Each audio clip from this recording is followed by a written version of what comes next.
Pourquoi est-ce qu'on parle de la frontière? Parce que, non, évidemment, c'est l'été, les gens traversent la frontière, ils veulent aller faire leurs achats, visiter leurs cousins, leurs cousines, et puis faire des provisions. Aller au bord de la mer. Exactement. Ben, il y en a aussi qui fuient parce que de l'autre côté, les nouvelles sont très peu rassurantes. Tous ces Haïtiens qui arrivent en masse, là, il n'y a pas que la traversée d'un côté. On a des gens qui viennent des États-Unis parce qu'ils ont peur d'être rapatriés dans leur pays d'origine. Il y avait beaucoup de nouvelles cette semaine à ce sujet-là. Ben, oui, il y avait beaucoup de nouvelles, beaucoup de ces gens qui arrivaient avec des bébés sur le dos, qui malheureusement devaient passer par le stade olympique pour un premier tri avant d'être insérés dans de nouveaux logements. Oui. Alors, cette semaine, on a appris aussi, qu'il y avait le stade olympique, ça c'était la semaine dernière, vendredi on apprenait ça. Cette semaine, on a appris qu'il fallait réquisitionner d'autres édifices pour pouvoir placer ces gens qui fuient les États-Unis de Donald Trump. Il y a même un camp qui a été construit par l'armée canadienne. Par l'armée canadienne, tout à fait. L'armée canadienne a été appelée en rescousse, si vous voulez, à la frontière pour essayer d'ériger certaines, des tentes provisoires pour accueillir ces personnes-là qui arrivent vraiment par centaines. On parle de grappes de personnes qui fuient je dirais que c'est de l'autre côté de la au frontière. Canada, Au Québec en tout cas. C'est une grande première et il faut dire que la Croix-Rouge est très très active sur le terrain depuis quelques jours. On va donner des images, c'est 1000 mots, mais on va en donner plusieurs, donc on aura 1 million de mots à vous proposer. En l'espace d'1 minute à peine, vous allez voir à quoi ça ressemble présentement à la frontière américaine au Canada. C'est notre première vidéo aujourd'hui.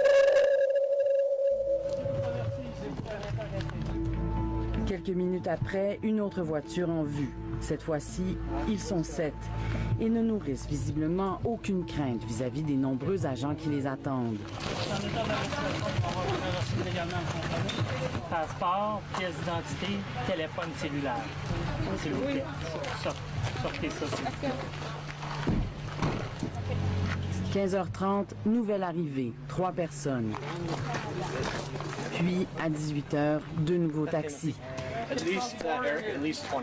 Les agents évaluent le groupe à plus d'une vingtaine. Border police, RTMP. Pourquoi vous quittez les États-Unis pour un peu de problème? Il y a des problèmes aux États-Unis, dit cette dame en créole. Le président n'accepte pas de nous donner des papiers. Depuis quelques semaines, le point de passage est littéralement pris d'assaut. En fait, un véritable vent de panique s'est emparé des communautés haïtiennes aux États-Unis. Vous parlez français? Vous venez d'Haïti? Monsieur Trump est contre vous, c'est ce que vous me dites? Oui, c'est ça. Et est-ce qu'il y a beaucoup d'Haïtiens qui fuient en ce moment les États-Unis? Alors oui, je pense.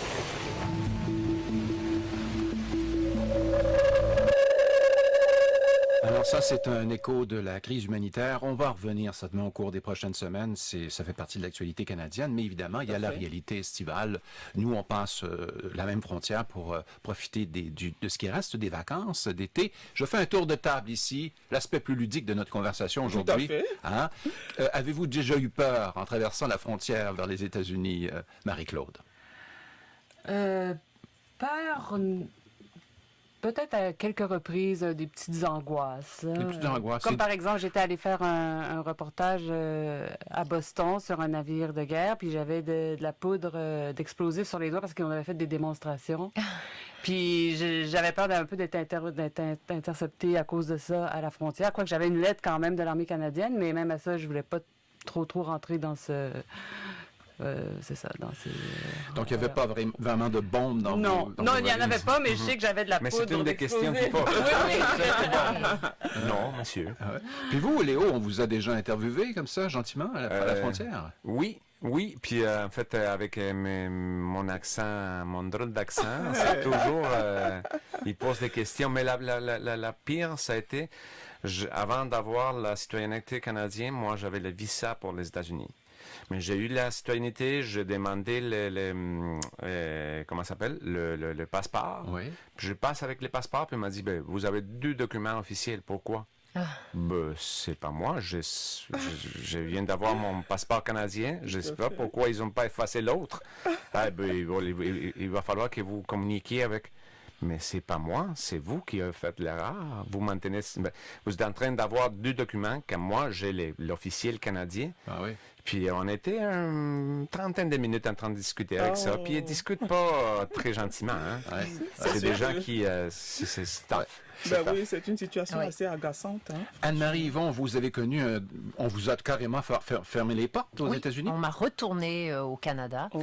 En fait, je passais souvent la frontière parce que j'habitais dans le sud de l'Ontario, à Windsor, donc la ville de Détroit est tout juste en face. Alors, je pense que 3-4 fois par semaine, je traversais la frontière.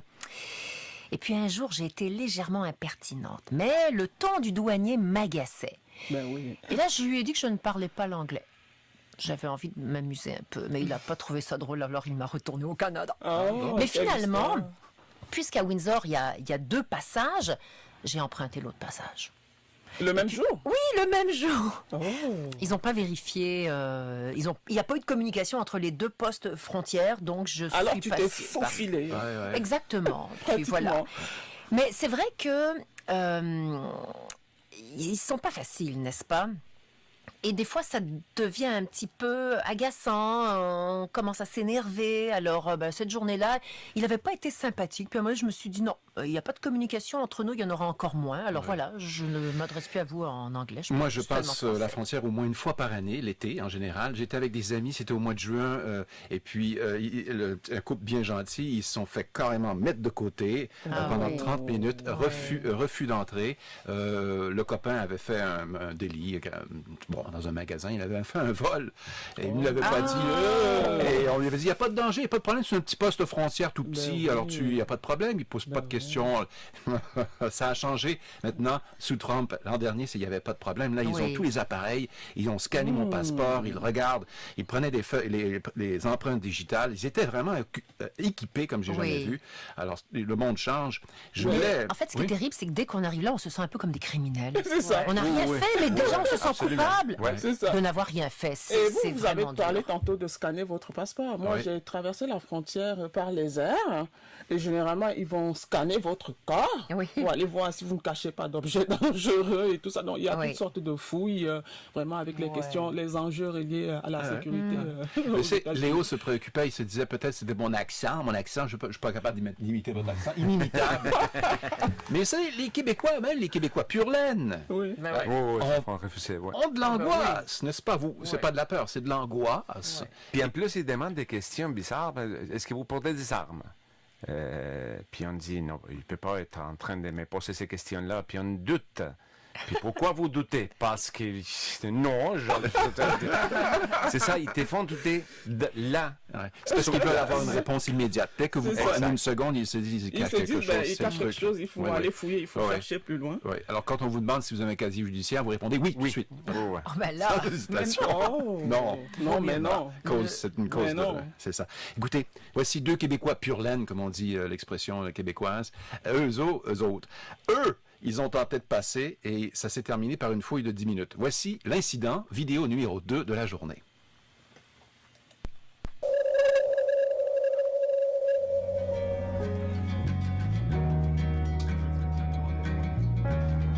C'est quand même beau. Ben, va dans elle toute ouette, là, je pense à beaucoup.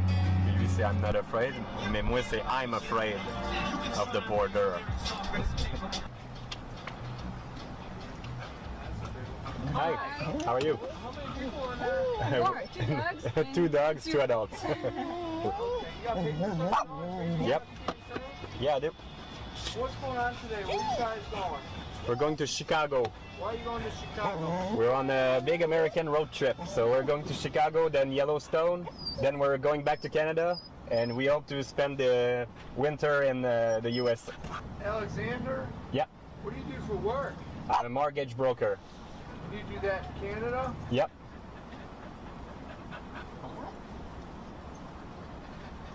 And you're able to take that much time off from work? I'm not taking time off. I keep working on the road. All right, good day, guys. Thank you very much. Thank you very much.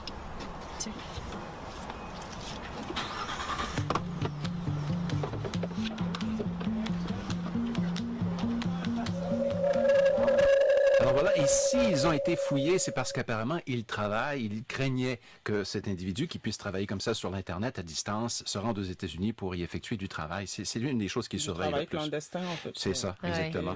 Alors, lorsque vous vous rendez là-bas, c'est jamais pour des... faut faire attention à ce qu'on déclare. Tout à fait, oui. Maintenant, vous pensez que c'est juste les Canadiens qui ont des sueurs froides en traversant la frontière? Imaginez des Américains qui reviennent chez eux, qui ont été refoulés par les douaniers canadiens parce qu'ils n'avaient pas de documents, ils n'avaient pas de passeport, de pièce d'identité. On va aller au Canada, il n'y a pas de problème, c'est des gens très sympathiques. Oui. Mais au retour, ça se complique. Oh my God. Ouais. Alors, j'ai trouvé ça sur l'Internet. Oui. J'ai traduit en français ce que disait le douanier. Et vous allez voir l'échange. Et donc là, il s'adresse à des Américains qui rentrent. Américains qui rentrent sans documents. Sans documents, oui, on ne sait pas qui ils sont. Ça n'a pas de sens. Ça n'a aucun sens, je le dis. Ils sont 3 dans l'auto de jeunes fous, comme ça, qui filment eux aussi leur mésaventure à la douane, aux frontières. Voici ce que ça donne.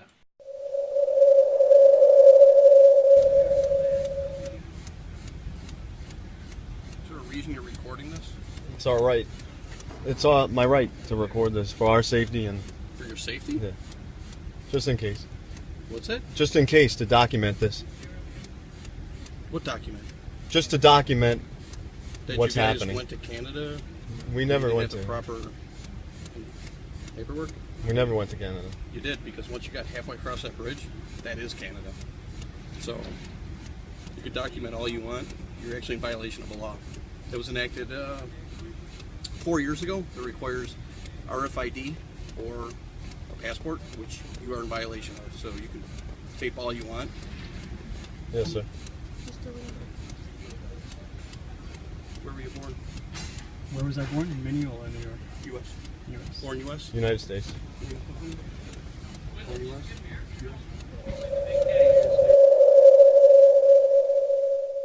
Mais en même temps, Stéphane, il faut comprendre les douaniers américains. On est dans un contexte de plus en plus difficile avec le terrorisme international qui prend de l'ampleur, les attentats du 11 septembre, on est loin de les avoir oubliés. Donc, quelque part, cette levée de boucliers aux frontières, il faut essayer de les comprendre. Marie-Claude, ça nous mène à notre question tam-tam de la semaine, ça. Quelle est cette question? Je ne l'ai pas sous les yeux parce que j'ai pas de document, mais je peux vous aider ici. Bon, parfait, je vais vous la lire comme ça. Okay. Alors, problème à la frontière et danger dans nos aéroports. Les douaniers canadiens ou américains ont-ils trop de pouvoir ou pas assez? Ah ben dingue. Anne-Marie, bon, on commence par vous. Trop de pouvoir ou pas assez? Ni l'un ni l'autre, en fait. Je pense qu'ils ont suffisamment de pouvoir. On le voit justement avec les vidéos qu'on vient de présenter. Je pense qu'ils ont tous les pouvoirs nécessaires pour agir en conséquence. Et Alice a raison, c'est une question de protection. Là. Tout à fait. Il est question de la sécurité Bien nationale. Oui. C'est un enjeu sur lequel on ne badine pas. Donc, les douaniers aux frontières, que ce soit de l'autre côté comme ici, doivent véritablement jouer leur rôle pour assurer la sécurité des citoyens d'un bord et comme de l'autre. particulièrement aux États-Unis, une superpuissance toujours ciblée, toujours... donc c'est... Et il faut dire normal. aujourd'hui, attention, le terrorisme ne reconnaît pas la superpuissance. Qu'on soit petit ou grand, tout le monde est visé. Donc, comme je le disais tantôt, d'un côté comme de l'autre, il faut que les douaniers jouent effectivement leur rôle. Léo, trop de pouvoir ou pas assez? Pour moi, ils ont les pouvoirs qu'il faut, mais ils démontrent plus. C'est une question d'attitude. C'est ça. En fait. Eux, ils veulent démontrer comme moi, je suis l'autorité. Toi, tu dois faire ce que je veux. Je ne sais pas s'ils peuvent le faire, mais ils le font. Ils démontrent plus d'autorité. Mais que ce soit des douaniers américains ou canadiens. Canadiens aussi, oui, absolument. On est beaucoup plus dans la théâtralisation du Exact. Vous pensez que les douaniers canadiens, eux aussi, ont monté le ton? Ah oui? Oui. Oh, ça fait déjà quelques années. Moi, ça fait quelques mois, je te retourne par la colle. La petite entrée, il y a une seule... Vous sniffez de la colle? Oh non. Puis, un petit poste frontière, frontière québécoise. Qui s'appelle la colle. Oui. Puis, c'était 2 jours. On avait été 3 jours aux États-Unis. On revenait de Boston avec ma famille. Oui. Moi, ma femme, mes 3 enfants et moi. Puis, on avait acheté une bouteille de vin.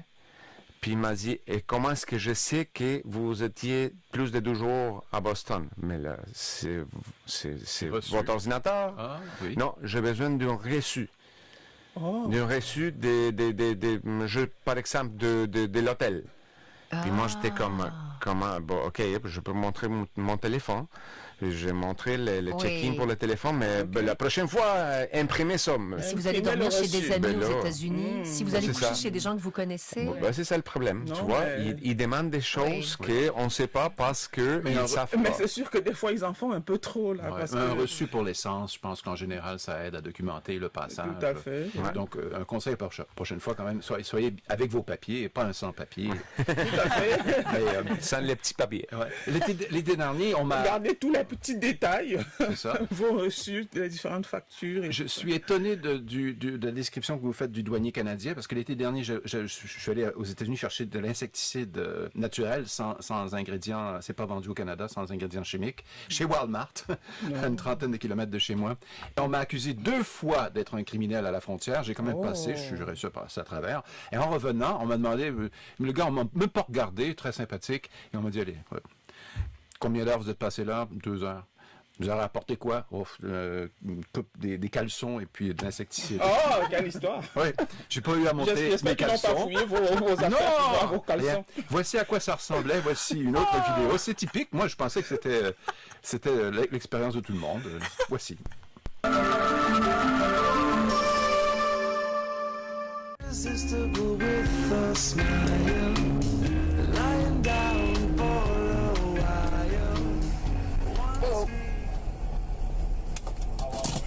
72 hours. And the value of any goods? About $40 worth of goods and 10 cans of beer.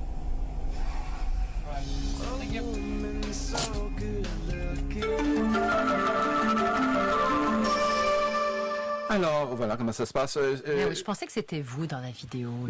C'est mon expérience. C'est mon expérience vécue par d'autres personnes. Oui, le même genre d'expérience. C'est ça, exactement. D'accord.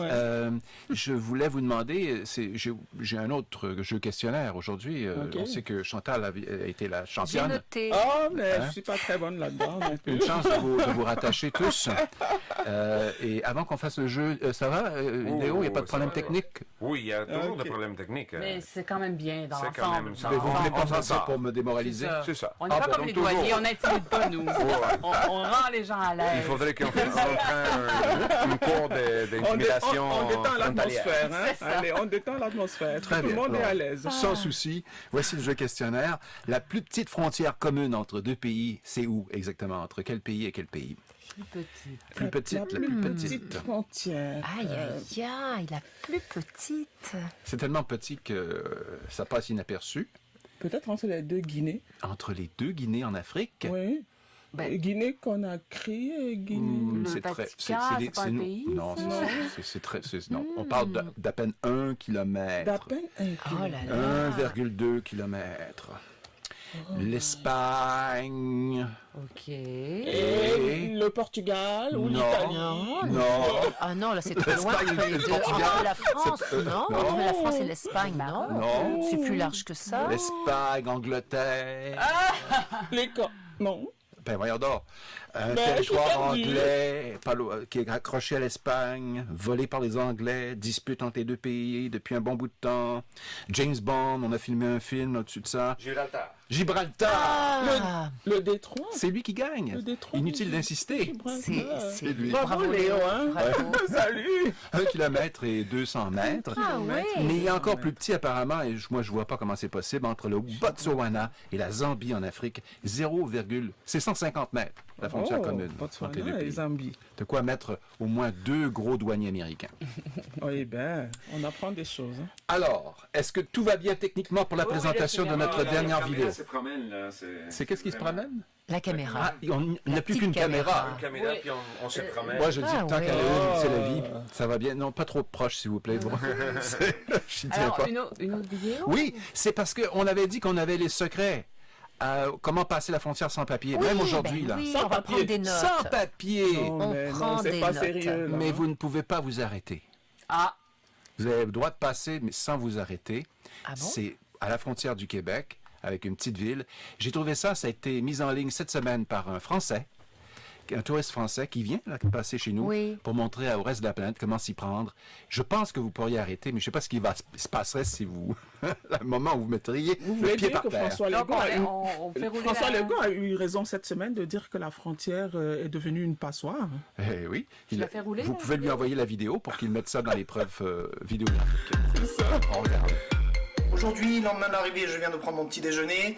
Je vais prendre ma voiture, je vais descendre à la frontière. On va essayer de passer la frontière sans présenter le moindre papier. Tu sais pas comment on fait? Eh ben écoute, je te conseille très fortement de regarder la suite de la vidéo. Allez, c'est parti, go!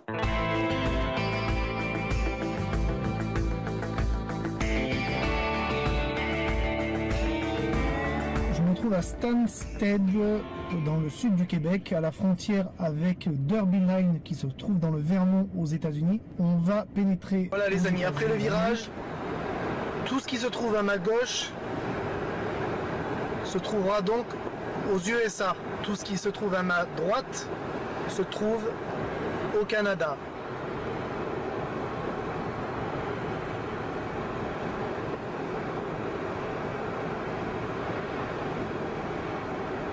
Donc c'est la particularité de cette rue. Et la frontière est vraiment au niveau de la ligne jaune que vous voyez au centre. On va marquer l'arrêt. Donc là, la frontière, vous voyez, les postes frontières.